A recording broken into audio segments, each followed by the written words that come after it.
네, 지난 주간에 우리 성가대 편찮으신 분들이 많았는데 거의 다 회복되셨네요. 늘 건강하고 또 찬양 속에 승리하시기를 축복합니다. 옆에 앞뒤에 계신 분하고 인사합시다. 늘 주 안에서 건강하고 평안하시고 행복하시기를. 네.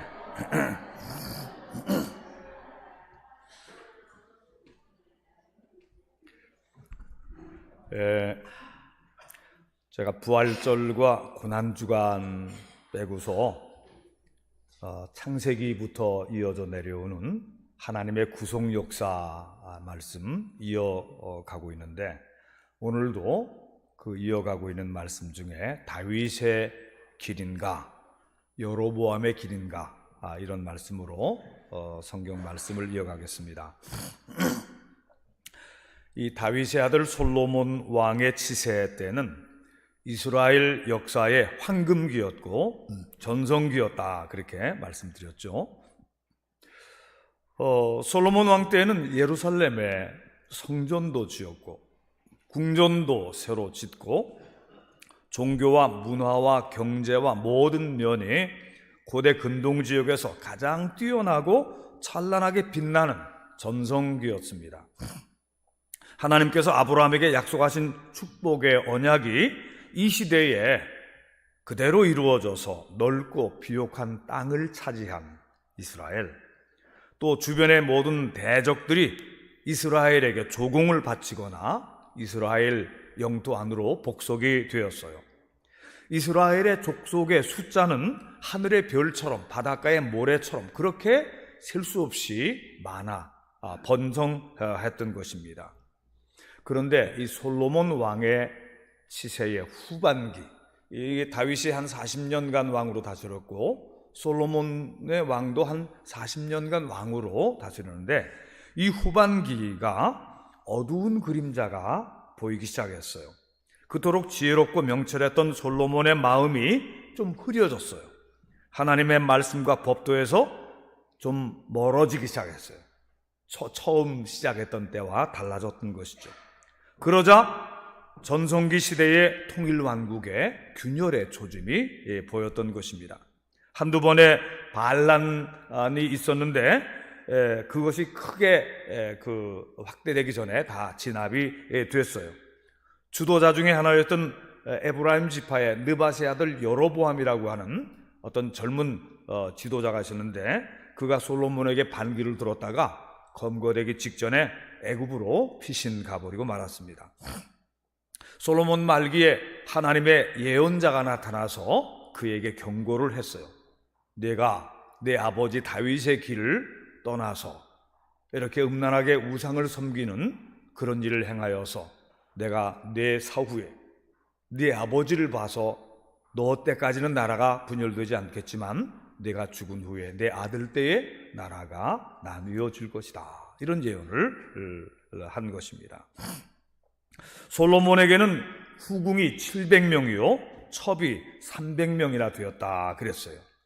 주변의 왕족들과 이방의 민족들의 공주들이 결혼을 통해서 혼인 동맹을 맺으려 하다 보니까 솔로몬에게 후비와 첩들이 많아지게 된 것도 사실입니다.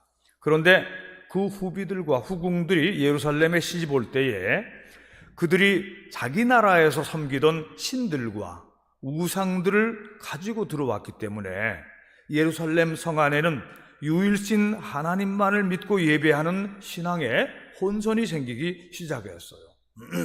솔로몬은 하나님을 여전히 잘 믿고 예배도 드렸지만 자기가 사랑하는 어떤 후비들을 위해서 예루살렘 안에 그들의 신상을 세워주고 그들의 우상의 제단을 세워주고 함께 가서 분향을 하기도 하고 그랬으므로 이스라엘 신앙에 혼선이 생기기 시작한 것입니다. 예언하신 대로 솔로몬이 이제 죽었을 때에 그의 아들 르호보암이라고 하는 자가 왕 위로 이제 올라가게 됐어요. 근데 이스라엘 왕이 될 때에 세겜이라고 하는 이스라엘 그 중부 지역의 역사적으로 그 의미가 깊은 그런 곳에서 이제 여러 지파들이 다 모인 데서 왕위 즉위식을 보통 하는데, 거기에 갔는데 이스라엘의 12지파 중에서 북쪽의 한 10지파의 대표들이 르호보암 왕을 따로 만나기를 청원하는 것입니다. 그래서 그들을 만났더니 이렇게 그 민원을 가지고 온 것입니다.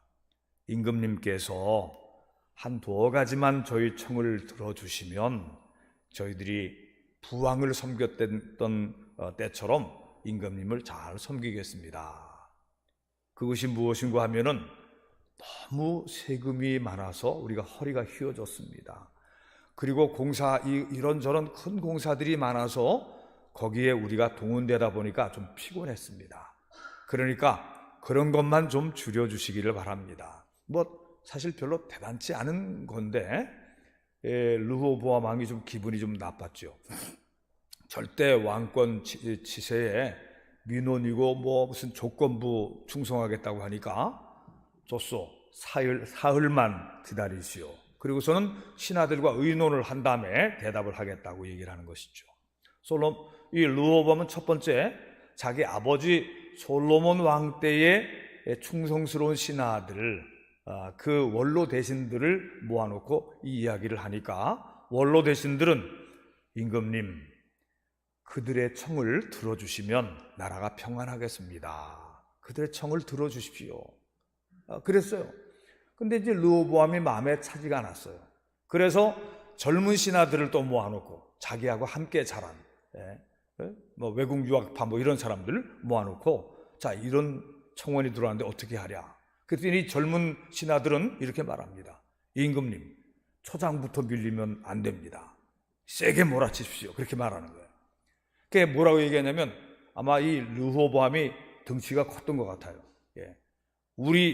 내 새끼손가락이 우리 아버지의 허리보다 굵으니 우리 아버지는 채찍으로 징치했지만 나는 전갈 채찍으로 너희를 다스리리라 그랬어요. 이렇게 말씀하십시오. 처음에 밀리지 말라고 세게 나가라고 얘기한 건데 이 르호보암 왕이 그 북쪽의 열 지파 민원을 가지고 불만을 가지고 온 그 지파 대표들에게 이렇게 말했던 거예요. 그러니까 그 사람들이 화가 났어요. 그럼 돌아가면서 이렇게 말하는 것입니다. 우리가 언제 다윗 왕의 그 부하였느냐? 우리는 우리대로 따로 나라를 세우자. 유다 지파 밑에 우리가 더 이상 굽신거리지 말자. 그리고서는 10지파가 위로 올라가면서 애굽으로 피신해 갔던 에브라임 지파, 아주 그 유다 지파와 맞설 수 있는 강한 지파인데 에브라임 지파의 대표였던 그 느바세 아들 여로보암을 왕으로 세우고 북쪽이 이제 분열해서 나가는 것입니다. 지도를 한번 볼까요?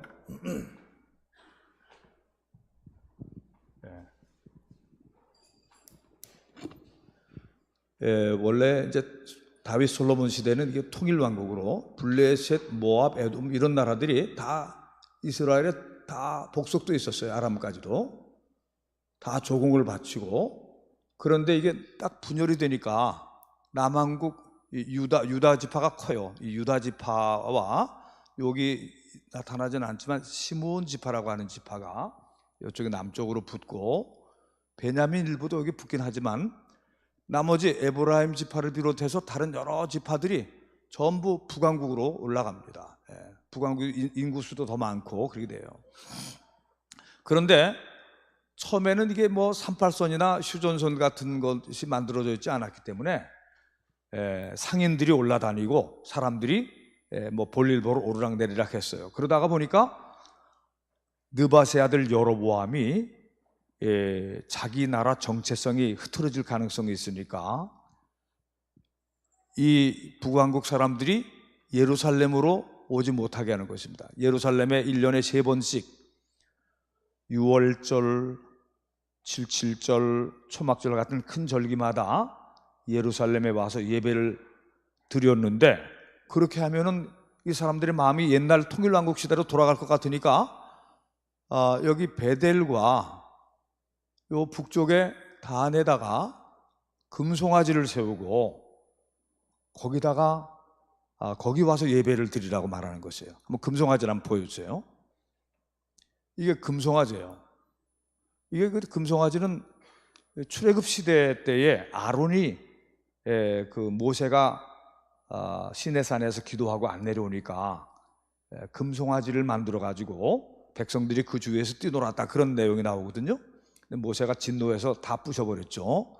근데 여기 이 금으로 만든 송아지인데 이게 황소하고 비슷하잖아요. 결국은 황소라고 하는 것은 바알 신의 이미지입니다. 바알 신이 황소하고 이미지가 같은 거예요. 그리고 바알 신이 이 위에 있다고 보는 것이죠. 이 발등상이라고 보는 것이죠. 그러니까 이게 혼돈되는 것입니다. 바알이라는 말 자체가 로드, 주라는 그런 뜻이기도 하거든요. 가나안 토속 신앙입니다. 바알 신은 남자 신이고 아세라 신은 여자 신이에요. 아스타롯, 다 여자 신입니다. 남신과 여신이 있어서 거기서 아주 이상한 일들이 벌어지는 건데, 가나안 종교와 혼합 종교 형태가 이제 되는 것입니다. 다시 그 지도를 보세요. 그래서 못 내려오게 하고 베델에서 예배를 드리게 하고 단에서 예배를 드리게 하는 것이죠. 그렇게 하면서 사람들은, 북쪽 지역의 사람들은 옛날 가나안 시대의 그 토속 종교로 넘어가는, 미신으로, 우상숭배로. 10계명의 제 첫 번째 계명은 너희는 나 위에 다른 신을 섬기지 말라. 둘째는 우상을 만들지 말지니 하늘에 있는 것이나 땅에 있는 것이, 땅 안에 물쓰고 있는 어떤 것의 형상을 만들지 말고 절하여 섬기지 말라 그러는데, 이 북왕국의 느바세 아들 여로보암이 자기 정치를 종교를 정치에 이용을 하는 것입니다.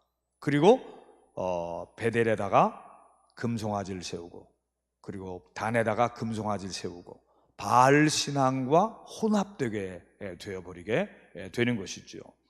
원래 제사장도 레위 지파에서만 제사장을 뽑게 되어 있어요. 그런데 여로보암 왕은 그런 거 필요 없이 어느 지파에서든지 제사장 할 사람은 나와라, 그래가지고 돈 받고 제사장 세우고 그랬어요. 절기도 이스라엘 전통 절기를 떠나서 적당히 절기를 맞춰가지고 또 돈 주고 산 매직 성직 매매해가지고 그런 그 제사장들에게 맡겨서 예배가 타락되게 된 것이에요. 북왕국은 그렇게 되니까 많이 어지러워졌습니다. 아주 신앙적으로 심각한 타락이 미끄럼질 타듯이 그렇게 떨어지게 됐어요. 옛날에는 베델이 하나님의 집이었거든요. 베델, 옛날에 야곱이 그 외삼촌 라반의 집으로 피신해 갈 때에 그 들판에서 잠을 자다가 꿈을 꾸고 하나님이 꿈속에 나타나셔서 나는 너의 조상 아브라함의 하나님이요 이삭의 하나님이다. 내가 너 누운 땅을 너와 내 자손에게 주리라. 네가 어디로 가든지 너를 지켜 보호하고 다시 고향으로 돌아오게 해줄 것이다. 하나님을 꿈속에 만난 야곱이 그곳에다가 그 돌베개를 세우고 기름 붓고 성별하고 하나님께 서원했던 곳이 이 야곱이거든요. 하나님, 여기가 하나님의 집이구나, 베델. 그 야곱이 축복을 받은 이름이 이스라엘인데, 이 야곱과 이스라엘의 아주 기념이 되는 거룩한 성소가 베델이라고 하는 곳이에요. 근데 그 베델이 지금은 우상의 소굴이 됐어요. 그래서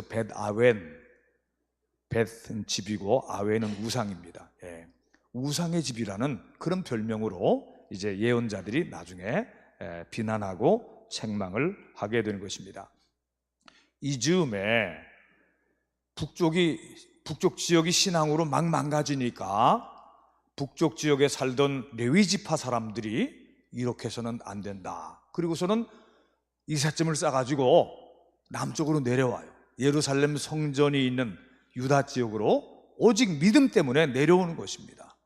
레위 지파 아닌 사람들 중에서도 우리가 이렇게 살아서는 안 되지, 아브라함으로부터 내려오는 모세로부터 이어지는 다윗으로부터 내려오는 그 신앙의 전통을 따라, 믿음을 따라 살아야지 우리가 이렇게 살면 안 되지. 그리고서 집 팔고 땅 팔고 해가지고 남쪽으로 내려와서 유다 예루살렘 근처에 새로운 삶을 이제 시작하는 이런 사람들이 적지 않게 있었어요.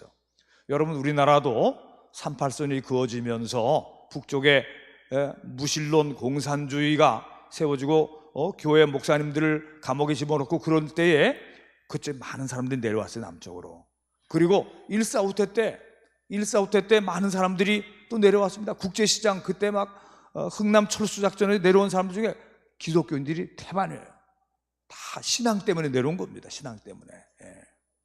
그래갖고 내려와서 교회를 세운 교회들이 영락교회고, 충현교회고, 감리교회는 광림교회, 이런 교회들이 주로 북쪽 피난민들이 내려와서 세운 교회들이에요. 그 교회들이 아주 많이 크게 부흥을 했지요. 이 이스라엘도 남북이 바뀌어 갈려지면서 북쪽에서 내려온 사람들이 있었어요. 또한 이러한 때에 남쪽으로부터 예언자들이 일어나서, 예언자들이 어디서 일어났다고요? 남쪽에서부터 일어났어요. 예언자들이 북쪽에서 일어난 게 아닙니다. 이스라엘의 예언자는 99%가 다 남쪽에서 일어나요. 그래서 엘리야, 엘리사 이런 예언자들이 남쪽 지역에서 일어나서 북쪽에 올라가서 예언했어요. 왜냐하면 북쪽이 심각하게 타락했기 때문에. 엘리야, 엘리사, 그리고 이 시대는 BC 9세기고 또 이 시대가 내려오면서 여러분이 잘 아는 아모스, 호세아, 이사야, 미가 이런 BC 8세기 예언자들의 황금 시대가 오는 것입니다. 예언자들이 얼마나 열심히 예언을 했냐면은, 너희들이, 이스라엘아, 너희들이 살기 위해서 우상을 버리고 죄를 회개하고 하나님께로 돌아오라. 그리하면 하나님께서 너희를 다시 살리실 것이다. 그렇지 아니하면 너희에게 무서운 저주와 불행한 심판의 날이 곧 다가올 것이다. 예언자들이 한결같이 그런 예언을 한 거예요. 우리가 열왕기상을 보고 있는데, 왕국 분열 이후에 남왕국 유다의 왕들과 북왕국 이스라엘 왕들 사이에 전쟁이 일어나는 것을 볼 수가 있어요. 그러는 사이에 통일 왕국과 전성기 때에 이스라엘에 병합되고 조공바치던 나라들이 다 떨어져 나가버리고 옛날로 돌아가서 이제는 이스라엘의 위협이 되고 있는 그런 때가 되었습니다. 남쪽의 대국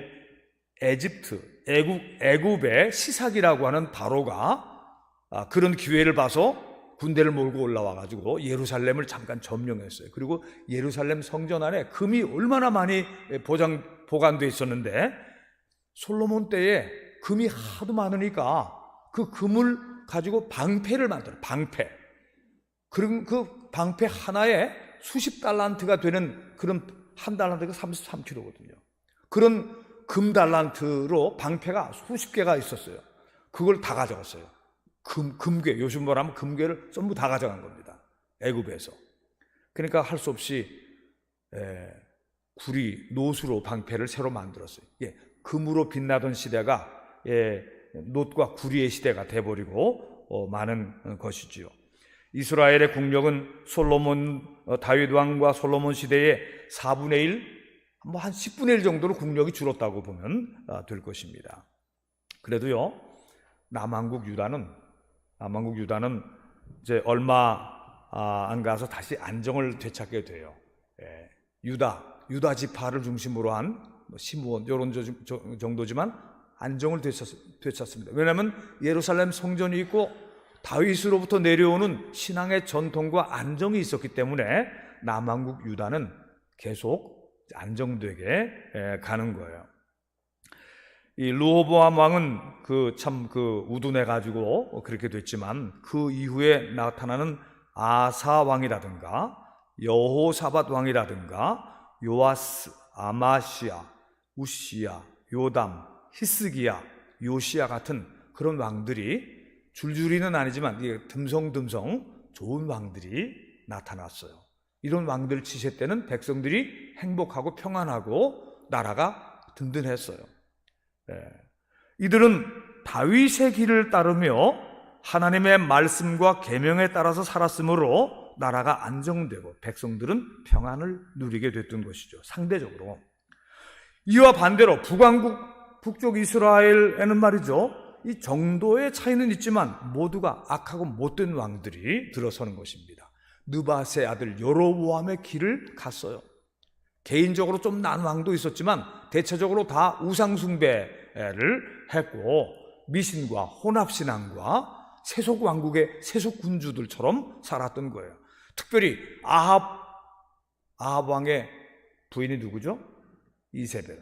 아합 왕과 이세벨은 그 외국에서 들어온 그 시돈 지방의 왕녀 이세벨이거든요. 그 시대에는 바알 숭배를 얼마나 부추겼던지 이세벨이 바알 제사장들 800명을 데리고 들어온 거예요. 바알 아세라 제사장 850명 데리고 들어온 거예요. 그리고 하나님을 믿는 선지자들을 다 죽이고 감옥에 가두고, 그리고 하나님께 예배드리던 제단들을 다 헐어버리고. 그래서 엘리야가 어디에 피신했어요? 남쪽 호렙산으로 피신했어요. 시내산이라고도 하는 호렙산으로 피신해서 그 동굴 속에서 기도할 때에 하나님이 나타나셔서 엘리야야, 네가 왜 여기 있느냐? 주 여호와 하나님, 제가 하나님을 향한 열심이 특심하온데 이스라엘 백성들이 하나님께 예배드리는 제단들을 다 헐어버리고 선지자들을 다 죽이고 저만 남았거늘 저도 죽이려 하기 때문에 제가 이곳에 와 있습니다. 하나님이 엘리야에게 다시 용기를 주시고 사명을 주셔서 다시 엘리야가 다시 올라가지요. 이 엘리야 시대 때에 이 아합 왕 이세벨, 이 하도 그 우상 숭배가 가득해서 3년 반 동안 비가 한 방울도 내리지 않는 그런 재앙도 임했던 것이지요. 그런데 어쨌든 이 북왕국 이스라엘은 하나님의 말씀과 계명과 또 모든 언약을 어기고 미신으로 빠지면서 마침내 불법과 부패와 타락과 방종과 온갖 사악한 일들이 만연된 소돔과 고모라 같은 그런 세상이 되어버리고 말았어요. 마침내 예언자들의 예고대로 BC 722년에 아수르의 다글렛 빌레셀의 침략으로 북왕국이 처참하게 멸망하고 다 끌려가게 돼요. 다 끌려가고 다 죽임을 당하게 되고, 그 지역은 아수르가 다른 지역에서 포로로 잡은 포로들을 그때 풀어놔가지고 막 혼혈이 돼서 그때부터 사마리아라고 하는 그런 그 명칭으로 불리게 되는 것입니다. 성경을 한번 보십시다. 열왕기상, 오늘 아까 읽은 본문인데 여기 스크린 보시기 바랍니다. 열왕기상 15장 9절부터 15절 보세요. 자, 우리 같이 읽어봅니다. 시작. 이스라엘의 여로보암 왕 제20년에 아사가 유다 왕이 되어, 이 북왕국 느밧의 아들 여로보암이 살아있을 때에 남쪽에서는 아사가 유다 왕이 되는 것입니다. 같이 읽어봐요. 시작. 예루살렘에서 41년 동안 다스리니라. 그의 어머니의 이름은 마가라 아비살롬의 딸이더라. 41년 동안 이 괜찮은 왕이 다스렸어요. 넘겨보세요. 자, 다 같이 읽어요. 아사가 그의 조상 다윗같이 여호와 보시기에 정직하게 행하여. 이런 표현이 열왕기 상하의 왕들에게, 좋은 왕들에 대해서는 다윗과 같이 여호와 보시기에 정직하게 행하였다, 다윗의 길을 갔다, 그런 표현들이 계속 반복해서 나옵니다. 같이 읽어봐요. 남색하는 자를 그 땅에서 쫓아내고 그의 조상들이 지은 모든 우상을 없애고. 이 남색하는 게 뭡니까? 이게 동성애자들을 쫓아냈다는 거예요. 이 게이들을 하나님께서 혐오하시고 미워하시는 게이들이 그 사회에서 발붙이지 못하게 했다는 거예요. 이 성경에 원래 이렇게 하고 있습니다. 지금 우리나라는 뭐 차별금지법 뭐 해가지고 동성애 이런 거 다 법화시키려고 그러다가 지금 교회들이 다 들고 일어나니까 지금 못하고 있는 거죠. 다음에 또 그의 어머니 마가가 혐오스러운 아세라상을 만들었으므로 태후의 위를 패하고 그 우상을 찍어 기드론 시내에서 불살랐으나, 어머니가 그랬어요. 어머니가 아세라상을 만들었을 때 태후의 위를 패해버렸어요. 이 아사 왕이 비록 어머니더라도 우상 숭배의 핵심에 설 때에 태후의 위를 폐하고 백성들에게 올바른 신앙을 갖도록 딱 이렇게 한 것입니다. 그 다음에 14절 같이 읽어보겠어요? 다만 산당은 없애지 아니하니라. 그러나 아사의 마음이 일평생 여호와 앞에 온전하였으며, 다음에 맞아 읽어요. 그가 그의 아버지가 성별한 것과 자기가 성별한 것을 여호와의 성전에 받들어 드렸으니 곧 은과 금과 그릇들이었더라. 성전 예배를 중요시 여겼고 성전 예배에 필요한 중요한 금그릇, 은그릇 같은 그런 것들을 왕이 자기 개인 비용으로 헌금해서 이런 일들을 또 잘 도와드렸다. 예. 자, 그런데 이제 반면에 열왕기상 16장 열어보세요. 유다의 아사왕 제27년에 북쪽의 시므리가 디르사에서 7일 동안 이게 시해를 일으켜서 그 여로보암의 아들을 죽이는 것입니다. 여로보암 왕의 아들을 죽이는 거예요. 이게 이 경호실장이 쿠데타 일으켜서 죽이는 거예요. 7일 동안 시므리가 왕이 됐는데 그때 백성들이 블레셋에서 기쁘돈을 향하여 진을 치고 있었는데 야전군 사령관, 다 넘겨보세요. 진중 백성들이 시므리가 모반하여 왕을 죽였다는 말을 들은지라 그날에 이스라엘의 무리가 진에서 군대 지휘관 오므리를 이스라엘 왕으로 삼매. 이 야전군 사령관 오므리가 이제 혁명군이 돼가지고 시므리를 뒤집어서 오므리가 왕이 되는 것입니다. 오므리가 이에 이스라엘의 무리를 건드리고 기브온에서부터 올라와서 디르사를 에워쌌더라. 시므리가 성읍의 황납됨을 보고 왕궁 요새에 들어가서 왕궁에 불을 지르고 그 가운데 죽었으니, 넘어가서 이는 그가 여호와 보시기에 악을 행하여 범죄하였기 때문이라. 그가 여로보암의 길로 행하며, 이런 표현도 계속 반복되어 나와요. 여로보암의 길로 행하며 그가 이스라엘에게 죄를 범하게 한 그 죄 중에 행하였더라. 그리고 오므리도 나중에 또 이런 또 비슷한 그 반복되는 죄를 또 계속 짓고 있는 것이죠. 이렇게 신명기적 사관을 가진 역사가는 다윗의 길을 간 왕들과 여로보암의 길을 간 왕들이 너무도 뚜렷하게 축복과 저주의 길을 간 것을 기록하고 있습니다. 사랑하는 성도 여러분들이요, 오늘 우리에게도 두 갈래 길이 있어요. 다윗의 길로 행하든지 아니면 여로보암의 길로 행하든지 두 가지 길이 있는 것입니다. 다윗의 길로 행하면 하나님의 약속하신 언약이 살아있고 축복과 은총이 그들의 가정과 기업과 나라에 복을 내리게 되어 있는 것입니다. 반면에 여로보암의 길을 따르면 거기에는 불신과 혼란과 거짓 종교와 미신과 우상 숭배로 정말 혼란과 저주가 자기 자신에게, 그리고 가족들에게, 그리고 나라와 사회 전체를 불행하게 몰아가게 된다는 것입니다. 사랑하는 성도 여러분들이요, 역사라고 하는 것은 인생의 거울입니다. 여러분 오늘 교회에 나오시기 전에 여러분들 다 거울 보셨을 거예요. 저도 거울 보고 빛도 비고 여러분들 뭐 바르고 다 오셨잖아요. 거울입니다. 거울. 역사의 거울입니다. 그래서 이 열왕기서의 이스라엘의 역사는 사람이 만들어낸 조작된 얘기가 아니에요. 픽션이 아닙니다. 이건 사실이에요. 사실을 신앙적인 관점, 특별히 신명기 역사서의 신명기서의 관점, 모세의 설교, 그 이스라엘 전통 신앙의 그 역사적인 관점에서 이 역사를 기술을 한 것이 신명기 역사서, 열왕기, 상하, 그리고 그 앞에 사무엘서, 여호수아서, 이런 책들이, 사사기서, 이런 책들이 역사서라고 볼 수가 있는 것입니다. 신명기 역사서. 나중에 역대상하라고 하는 책이 나오지만 그 똑같이 역사서인데 그건 관점이 좀 비슷하지만 신명기 역사서하고 조금 다른 관점에서 또 다른 면을 보여주고 있는데, 어쨌든 다 그것도 역사의 거울이 되고 있는 것이죠.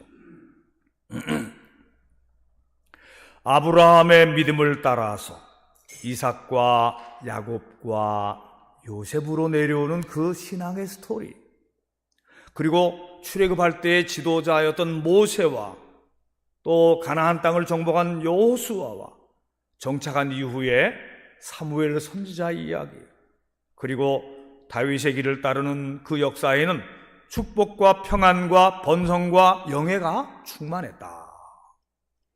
그러나 그와 반면에 아브라함을 떠난 그의 조카 롯의 인생이 어떻게 됐어요? 이상하게 꼬였잖아요. 많은 고난과 시련과 어려움 속에 부끄러운 구원을 받았죠. 그리고 또 야곱과 달리 팥죽 한 그릇에 장자권을 팔았던, 이 정신적으로 영적으로는 굉장히 모자랐던 이 에서, 육체의 사람, 놀고 먹고 즐기기만 좋아했던, 영적으로 기도하고 하나님의 축복을 사모하지 않았던 이 사람의 인생은 그들의 후손이 에돔이 되었어요. 에돔의 후손 중에는 아말렉도 나오고 온갖 도적대들, 하만같이 사악하고 악한 자들도 많이 나왔어요. 처음에 왕이 됐다가 하나님을 점점 멀리 떠나서 악한 영에 들렸던 사울왕 같이, 다윗과 달리 사울은 하나님을 점점 멀리 떠났어요. 그런 길은 번뇌와 불행이 찾아왔어요. 다윗의 길이 아닌 느밧의 아들 여로보암의 길을 간 왕들과 그 백성들은 예언자들의 간곡한 호소와 경고를 무시하고 살다가 처참하고 불행한 종말을 맞이하게 되었던 것입니다. 이것이 바로 하나님이 보여주신 역사의 심판의 샘플입니다. 이 성경은 세계사를 다 포함하고 있지는 않은데 이스라엘 역사를 쭉 여기 기록한 그 부분만 보아도요, 그 부분만 보아도 우리나라 역사를 이렇게 비교해 볼 수가 있어요. 그리고 세계 역사도 비교해 볼 수 있어요. 성경의 역사를 통해서 그 결말과 그 귀추를 통해서 오늘 우리 시대에 일어나고 있는 여러 가지 일들을 이렇게 비교해 보면 그 결말을 볼 수가 있습니다. 왜냐하면 하나님은 역사의 주인공이시기 때문에 그래요. 하나님은 역사의 주인공이시고 심판의 주님이시고 감찰하시는 주님이시고 공의의 하나님이시고 신실한 언약의 백성들에겐 복을 주시고 하나님과의 언약을 어기고 우상을 숭배하고 미신으로 빠지고 그리고 하나님을 대적하는 이 목이 곧은 교만한 자들에게 하나님이 벌 주시는 공의의 하나님이시기 때문에 그 결과가 뚜렷하게 보이게 되는 것입니다. 사랑하는 성도 여러분들이요, 그러면 오늘 우리는 어떻게 살아야 하겠습니까? 어리석은 멸망의 길을 답습하지 않기 위해서 성경을 읽고 배워야 하는 것입니다. 무지한 것이 좋은 것이 아닙니다, 여러분. 성경 말씀은 우리에게 길을 가르쳐 주세요. 예수님이 말씀하셨잖아요. 나는 길이요 진리요 생명이니. 이게 함축적인 말씀이에요. 나는 길이요 진리요 생명이니 나로 말미암지 않고는 아버지께로 올 자가 없느니라. 예수님을 잘 알기 위해서 구약도 읽어야 되는 거예요. 구약의 역사서와 이 예언서 이런 것들도 다 읽어야 되는 것입니다. 그래서 성경을 읽고 배우며 경계를 받으며 회개하고 하나님께로 돌아와야 하는 것입니다. 어떤 사람들은 하나님께로부터 자꾸 멀어지는 사람들이 있어요. 그 결과가 어떻게 되겠습니까?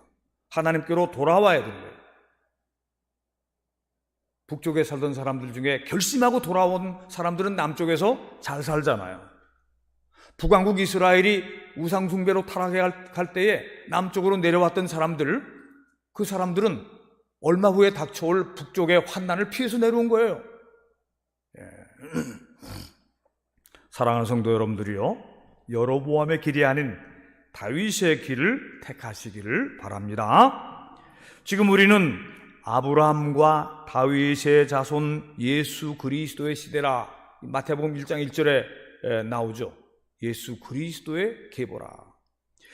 예수 그리스도는 예언대로 오셔서 십자가에 달려 대속의 죽음을 죽으시고 사흘 만에 다시 살아나셨어요. 부활의 주님이십니다.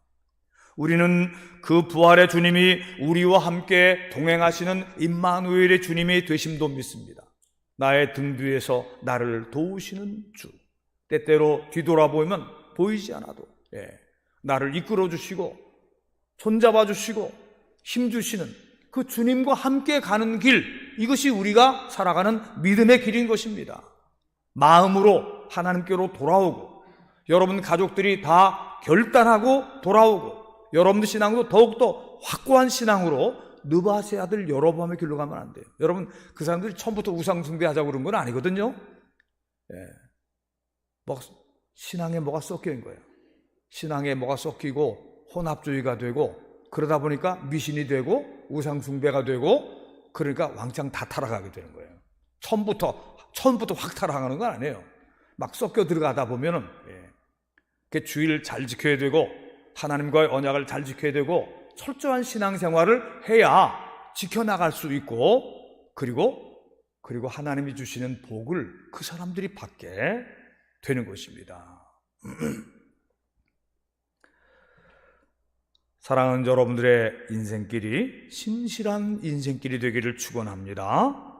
복되고 형통하고 그 결말이 아름다워질 것을 믿으시기 바랍니다. 그 길이 그렇게 되는 거예요. 느바세 아들 여로보암의 길이 아니라 다윗의 길을 따르고, 그리고 신실한 예수 그리스도의 제자로서 우리에게 맡겨진 사명과 또 우리를 부르시는 그 길을 향해서 달려가는 그런 인생이 되시길 주님의 이름으로 축원합니다. 기도하십시다.